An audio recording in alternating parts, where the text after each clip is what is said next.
التوراة ومبشرا برسول يأتي من بعد اسمه أحمد فلما جاءهم بالبينات قالوا هذا سحر مبين ومن أظلم ممن افترى على الله الكذب وهو يدعى إلى الإسلام والله لا يهدي القوم الظالمين. So I recited chapter 61 of the Holy Quran, verses, sorry, give me just 1 second. I recited chapter 61 of the Holy Quran, verses number 7 to 8. And I'll read the translation now. And I will also share my screen so that the translation is visible.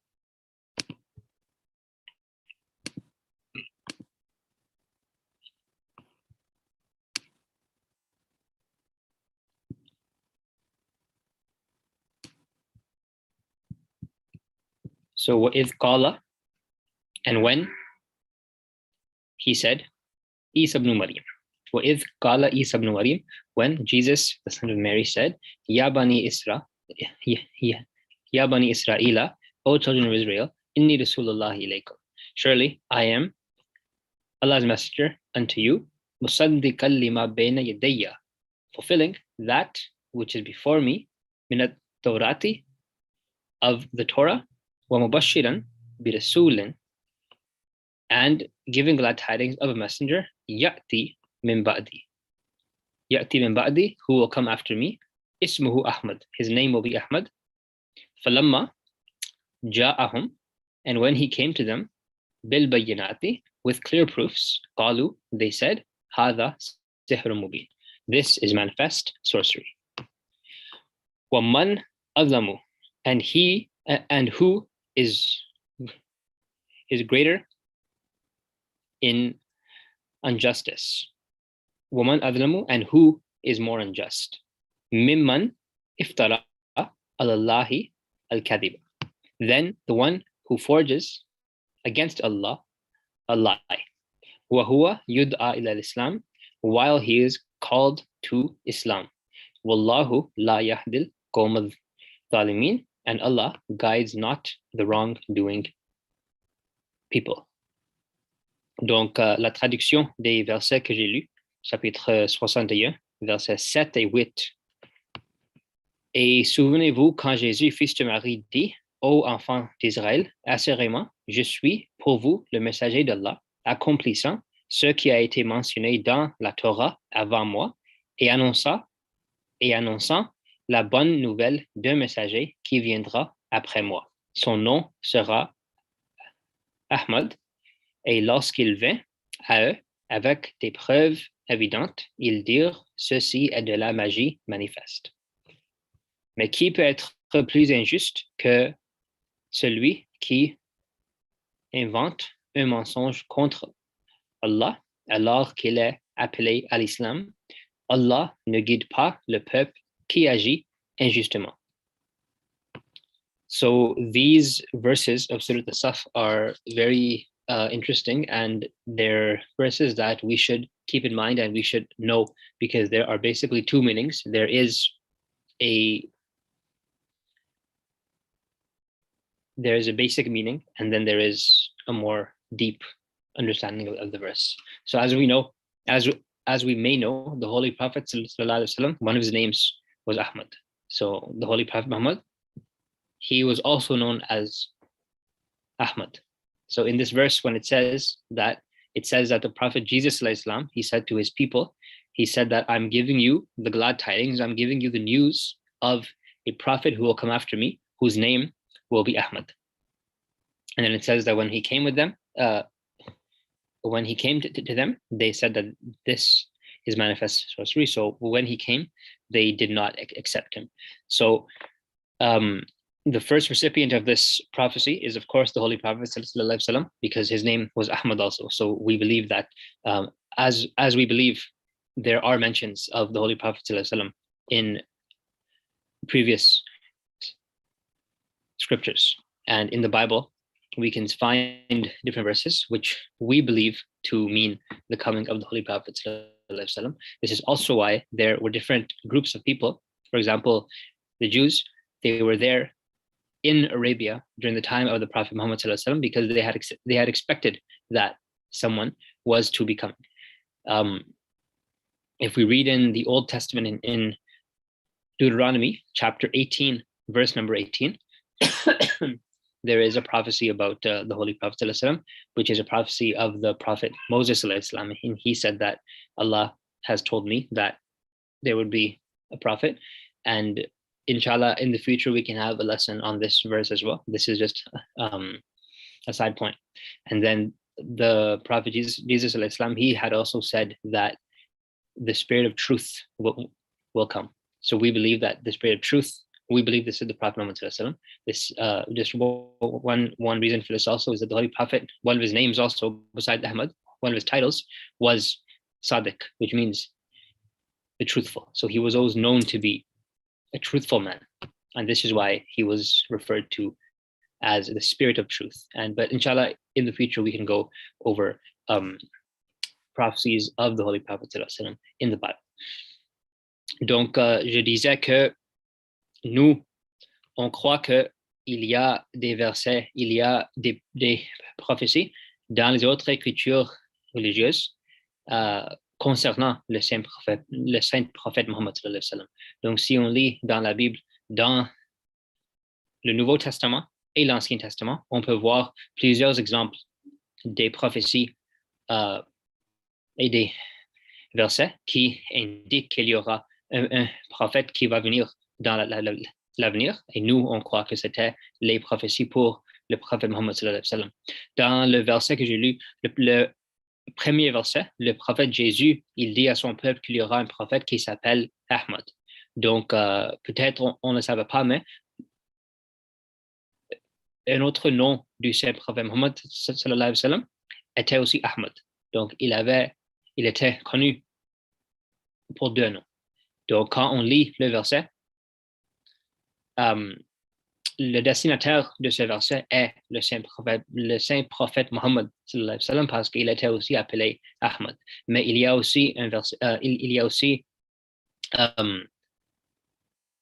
interprétation qui est plus profonde.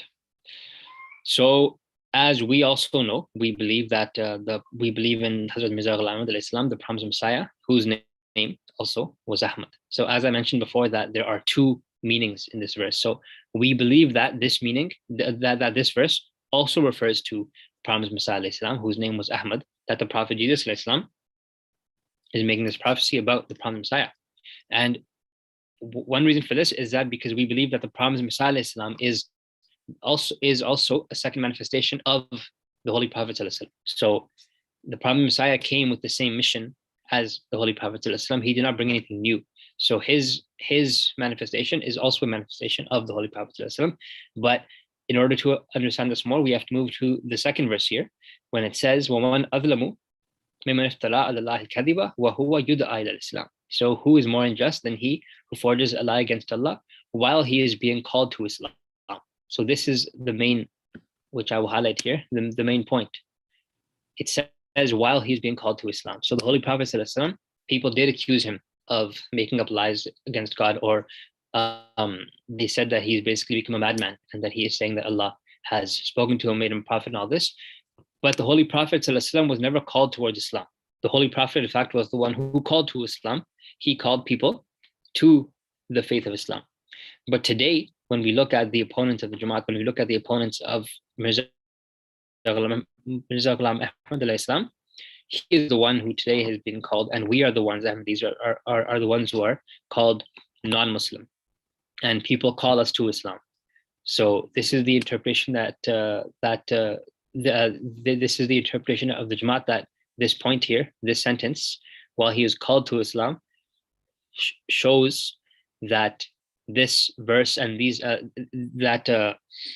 passages of chapter 61, they fall upon the promised Messiah, because in his lifetime, he was the one who was called a non-Muslim, he was called a disbeliever, he was called an apostate, and he was told to come back to Islam. So the Holy Prophet ﷺ, although his name was Ahmad, he was never called to Islam. In fact, he was called to leave Islam. So this is one example. Inshallah, we will continue this next week. But this is one example of how,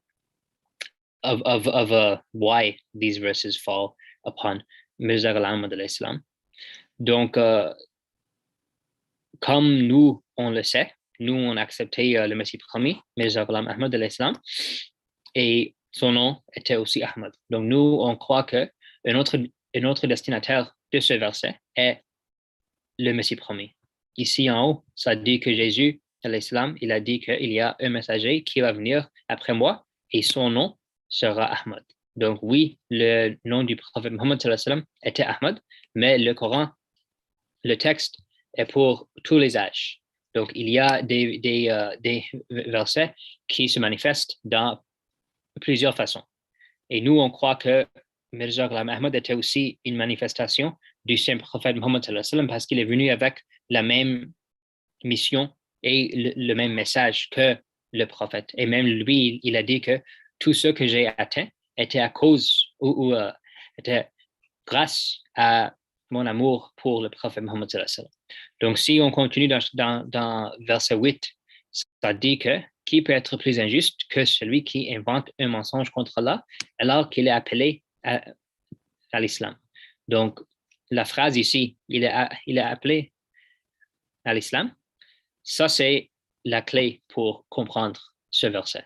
Parce que le prophète Mohammed sallallahu alayhi wa sallam était un prophète, il prêchait le message de Dieu, mais il était jamais appelé à l'islam. C'était lui qui appelait les gens à l'islam et c'était les gens qui ont rejeté le message de l'islam et au contraire, ils ont dit au prophète sallallahu alayhi wa sallam de quitter l'islam. Ils n'ont jamais dit au prophète d'accepter l'islam ou de devenir un musulman parce que le prophète était déjà un musulman, il avait déjà accepté l'islam. Mais aujourd'hui, les adversaires de la Jamaat, les ennemis du Messie premier à l'islam, c'était eux autres qui ont déclaré que Mirza Ghulam Ahmad n'était pas un musulman, qu'il était un apostat, il était un mécréant et qu'il fallait qu'il revienne à l'islam. Et même aujourd'hui, quand on regarde les vidéos, même si on parle avec plusieurs gens qui sont contre la Jamaat, les musulmans, ils vont dire que nous, les Ahmadis, on n'est pas musulmans et il faut qu'on accepte l'islam ou il faut qu'on revienne à l'islam. Donc, ça, c'est un point sur lequel il faut réfléchir. Pourquoi est-ce que ça dit alors qu'il est appelé à l'islam? Donc, c'était pas le prophète Mohammed sallallahu alayhi wa sallam qui est appelé à l'islam, c'était le Messie promis qui était appelé à l'islam et sa communauté qui même aujourd'hui est appelée à l'islam. Donc, comme je disais, le Coran, les versets du Coran sont manifestés dans plusieurs façons et le destinataire de ces versets est bien sûr le prophète Mohammed sallallahu alayhi wa sallam qui avait aussi le nom de Ahmad, mais il y a des interprétations et des significations qui sont plus profondes aussi et selon notre interprétation, on croit que un autre destinataire de ces versets est aussi Mirza Ghulam Ahmad, le Messie promis. On va continuer avec ce sujet la semaine prochaine aussi, mais juste un exemple est que son nom était Ahmad et que aujourd'hui et pendant sa vie, il était appelé à l'islam et nous aujourd'hui, on est appelé à l'islam parce que les gens ne croient pas qu'on est vraiment des musulmans.